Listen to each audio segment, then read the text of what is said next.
Assalamualaikum warahmatullahi wabarakatuh. Waalaikumsalam warahmatullahi wabarakatuh. Kawula nuwun ingkang kinurmatan Bapak Kepala Sekolah saha para guru ingkang kula hormati, ugi dumateng para siswa Desa Mugi ingkang kula tresnani. Kaperang ing mriki kula badhe matur wonten ngarsa panjenengan sami minangka Ketua Panitia Pengetan Tanggap Warsa Kamardikan Republik Indonesia ingkang kaping 75 Surya kaping 2020. Ingkang sepisan kula mocapaken puji syukur wonten ing ngarsanipun Gusti Allah ingkang mubeng agesang dene panjenenganipun sampun kersa paring kanugrahan dumateng kita sedaya bangsa Indonesia. Katandha ing dalu punika kita sampun dipun paringaken makempal kanthi wilujeng ing papan punika. Saperlu sami lenggah tirakatan ing malem 17 Agustus punika.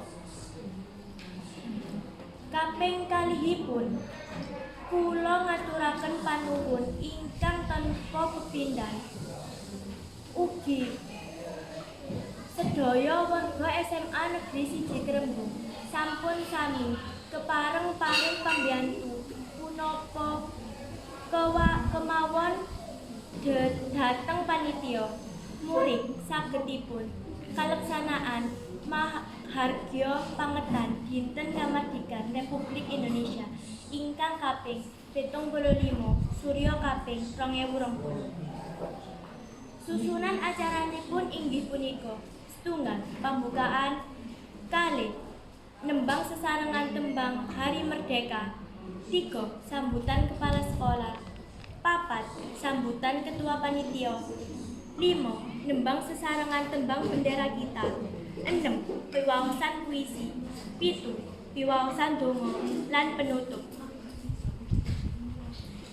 Kados sampun kawuningan dening para rawuh sedaya bilih rikala tanggal 17 Agustus 1945 kita bangsa Indonesia sampun kasil uwal saking belengguning penjajah serta kanthi pangorbanan roh lan waspa ingkang boten sekedhik.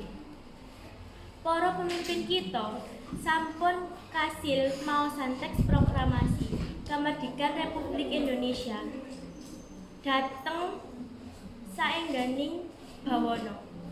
Saengga sedaya bangsa ing manca negeri niki sami mangertosi lair salah sawijining negara ingkang nami Indonesia.